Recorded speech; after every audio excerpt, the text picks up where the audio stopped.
हरे कृष्णा कृष्ण कृष्ण हरे हरे, हरे राम राम राम हरे हरे।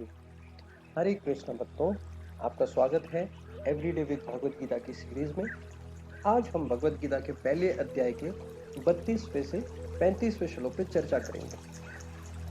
किम no राजयेन Govinda किम भोगैर्जीवतेन वाह येषाम् अर्थिकान् क्षितं no राज्यभोगाः सुखानि च ता इमे अवस्थिता युद्धे प्राणं त्यक्त्वा धनानि च आचार्यपितरः पौत्रस्तथा एव च पितामहः मातुलाः श्वशुरपौत्राः श्यलः सम्बन्धिनस्तथा एतान् न हन्तुम् इच्छामि न तु अपि मधुसूदनः अपि त्रलोके राज्यस्य हेतु किं न मही कृते निहत्या धृतराष्ट्रान्न का प्रीति स्यात् जनार्दन। ट्रांसलेशन और डिस्क्रिप्शन बाय श्रील प्रभुपाद की जय। हे गोविंद, हमें राज्य सुख अतः इस जीवन से क्या लाभ, क्योंकि जिन सारे लोगों के लिए हम उन्हें चाहते हैं वे ही इस युद्ध भूमि में खड़े हैं।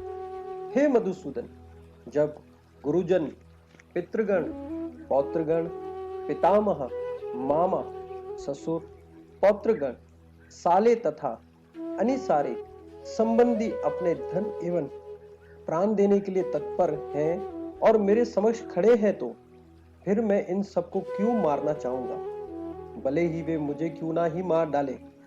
हे जीवनों के पालक, मैं इन सबों से लड़ने को तैयार नहीं, भले ही बदले में मुझे तीनों लोग क्यों ना मिल जाएं। इस पृथ्वी की तो बात ही छोड़ दें, भले धृतराष्ट्र के पुत्रों को मारकर हमें कौन सी प्रसन्नता मिलेगी। प्रभुपाद जी ने बहुत सुंदर तात्पर्य दिया है और हमें समझाया है कि भक्त जो होता है, इस श्लोक से हमें एक बात समझ में आती है कि वो स्वार्थी नहीं होता है। हमेशा भक्त शांत रहता है।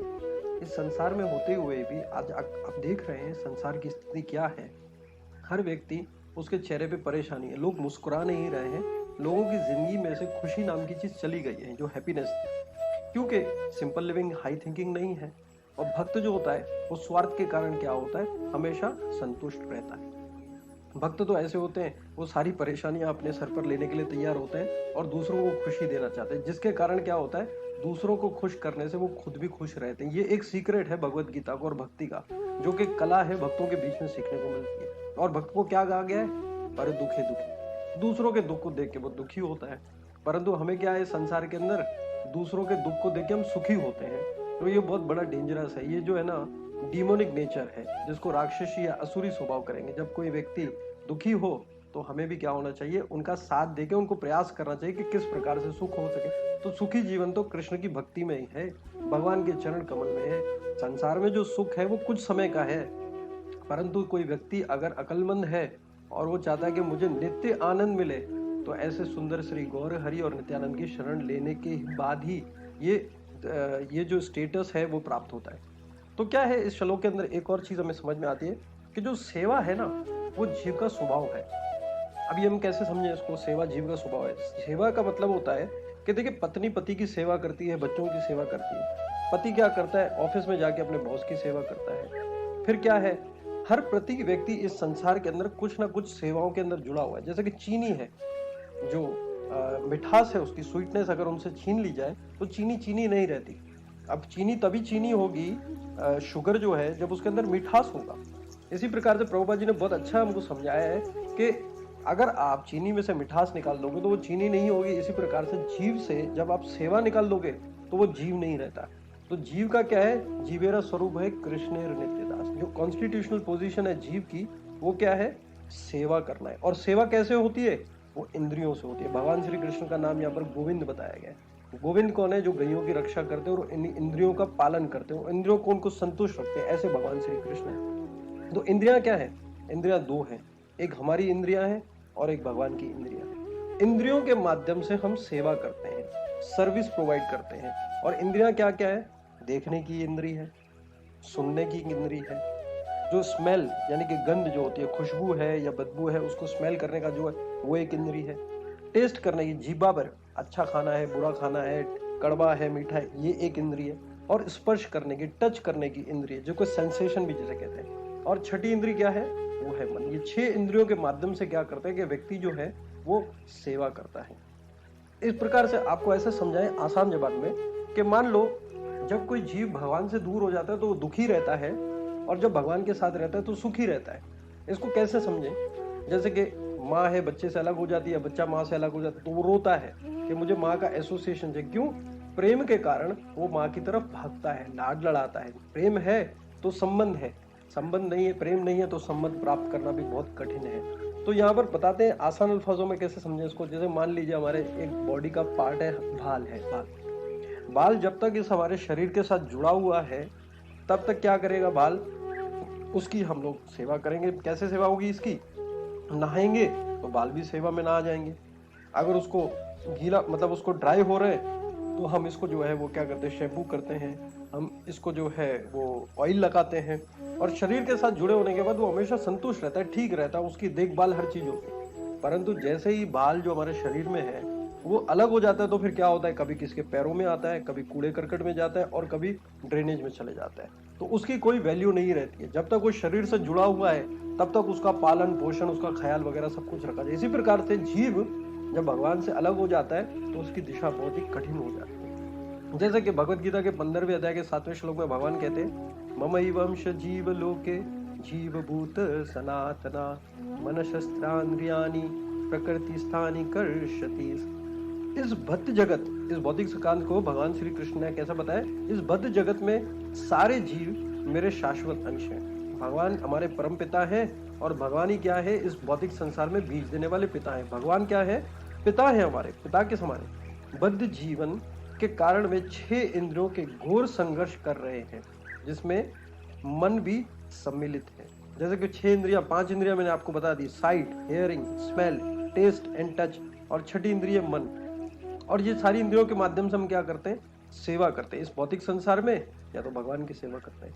तो इन सेवा के माध्यम से क्या होती है, हमारी इंद्रियां जो है अभी वो क्या है? इम्प्योर है, अभी वो गंदगी में फैली हुई। जैसे प्रभुपाद जी बहुत अच्छी एग्जांपल देते हैं, बोलते हैं कि बारिश का पानी जो आत्मा है उसके समान बताइए कि बारिश की बूंद के समान। इस संसार में जब बूंद गिरती है और मिट्टी में जब मलिन हो जाती है तो क्या हो जाती है? उसके अंदर इम्प्योरिटी आती है। इसी प्रकार से जब जीव इस संसार में आता है तो भौतिक संसार के जो 3 प्रकृति के गुण है, सतो रजो तमो, उसके कांटेक्ट में आने के बाद अपने आप को मानने लगता है कि मैं ये शरीर हूँ, मैं हिंदू हूँ, मैं इंडियन हूँ, मैं इंग्लिश हूँ, मैं व्हाइट हूँ, मैं ये हूँ, ऐसा ऐसा अपने आप को मानने लगता है बॉडीली कंसेप्शन से। और मानने के बाद क्या करता है? इस सर्वाइव करता है इस संसार में संघर्ष करने। और संघर्ष का भी इसमें भगवान ने बताया है इसी श्लोक के अंदर।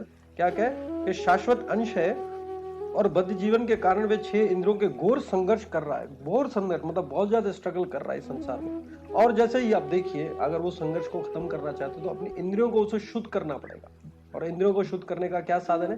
भगवान की भक्ति। और भगवान की भक्तियों में सबसे श्रेष्ठ जो प्रैक्टिकल है वो है हरे कृष्ण महामंत्र का जाप। जैसे ही जाप करते हैं भगवान का तो हमारी इंद्रियां जो है वो क्या होने जाती? संतुष्ट होने लगती है। और हमारे अंदर भी ऐसे अर्जुन जैसे लक्षण प्राप्त होने लगते हैं। जैसे कि अर्जुन को बताया गया कि वो जो है यहाँ पर सेल्फिश नहीं है, उसकी कोई अपना पर्सनल एजेंडा, वो स्वार्थी नहीं है। चूंकि स्वार्थी नहीं है तो वो सदैव खुश रहता है। इसलिए भगवान के जो भक्त होते हैं ना, वो चिंताओं से मुक्त रहते हैं। उनको कोई टेंशन, डिप्रेशन और ये इतनी सारी एंजाइटी भगवान के भक्तों को नहीं आती, क्योंकि वो ऋषिकेन ऋषिकेशम, भगवान इंद्रियों के जो मालिक हैं उनकी सेवा में तत्पर लगे हुए हैं। और दूसरी बात इस श्लोक में हमको समझ में आती है कि भगवान श्री कृष्ण क्या कर रहे हैं? अर्जुन को नियमित मात्र बनाना चाहते हैं, क्रेडिट देना चाहते हैं। अर्जुन को बोला भगवान श्री कृष्ण अभी तुम युद्ध नहीं करोगे तो कोई चिंता की बात नहीं है, ये तो पहले ही मारे जा चुके हैं। अगर भगवान क्या करे, एक क्षण में सब लोगों को खत्म कर सकते। भगवान तो परम पुरुष भगवान है ना, भगवान से कोई बात थोड़ी ना छुपी है। तो भगवान क्या करे, क्षण भर में सारों को मार सकते हैं। तो यहाँ पर भगवान क्या कर रहे हैं? अर्जुन को क्रेडिट दे रहे हैं कि आपका नाम हो, आपकी जय हो। इसीलिए तो भगवान क्या है, कृष्ण के पहले किसका नाम आता है? राधा कृष्ण। राधा रानी का नाम पहले आता है और कृष्ण का नाम बाद में आता है। यानी कि भगवान अपने भक्तों के लिए क्या करना चाहते हैं? क्रेडिट देना चाहते हैं। भक्तों को भगवान पहले रखते हैं, अपने आप को भगवान बाद में रखते हैं। ऐसा क्रेडिट प्राप्त करने के लिए अगर कोई भक्ति करता है, हकीकत में तो भक्तों को क्रेडिट भी नहीं चाहिए, परंतु भगवान क्या करते हैं? भक्तों की जय जयकार करने के लिए, भक्तों की एक इंपॉर्टेंस और भक्तों की एक यूनिकनेस इस पूरी संसार को दिखाने के लिए भगवान क्या करते हैं? खुद अवतरित होते हैं। और भक्तों की सेवा करते हैं, जैसे कि भगवान श्री कृष्ण ने जो है सुदामा के पैर धोकर छुए, रामेश्वर में भगवान रामचंद्र ने जो है वो महादेव की सेवा की है। ऐसे मेरे भक्तों की सेवा होनी चाहिए। तो भक्तों का क्या है कि भगवान के प्रति उनका बहुत लाड है। भगवान कहते हैं कि मेरे को अपराध करोगे कोई चिंता की बनी, हरि स्थाने अपराधे तारे हरिनाम, हरि नाम से उसका तारण हो जाता है। और लेकिन तुम स्थाने अपराध है, लेकिन अगर किसी भक्तों की हम अगर निंदा करेंगे, अगर भक्तों को कष्ट हो जाएंगे तारे हरिनाम, तो उसका कोई तारण है ही नहीं।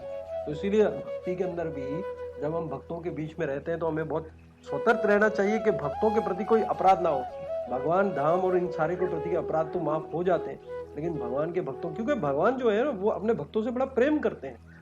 अब आप सोचिए, आपका बच्चा है, अगर उसको दुख होगा तो आपको ज्यादा दुख होगा, बच्चे को इतना दुख नहीं होगा, क्योंकि आपका उनसे लाड है, आपसे उनसे प्रेम है, आपकी उनसे अटैचमेंट है।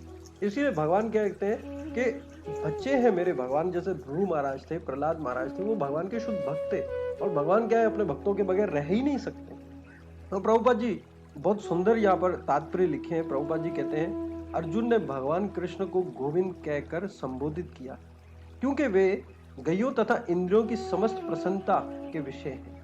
इस विशिष्ट शब्द को प्रयोग कराके अर्जुन संकेत कराते हैं कि कृष्ण ये समझे कि अर्जुन की इंद्रियां कैसे तृप्त होंगी, किंतु गोविंद हमारी इंद्रियों को तुष्ट करने के लिए नहीं है।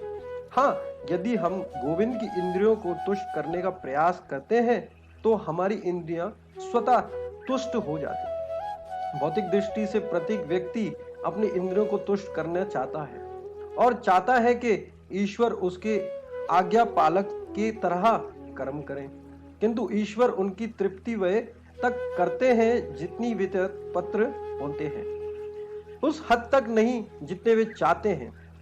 किंतु जब कोई इसके विपरीत मार्ग ग्रहण करता है, अर्थात जब वे अपनी इंद्रियों की तृप्ति की इच्छा करता है, तो गोविंद की इंद्रियों की तुष्टि करने के प्रयास करते हैं, तो गोविंद की कृपा से जीव की सारी इच्छाएं पूर्ण हो जाती हैं।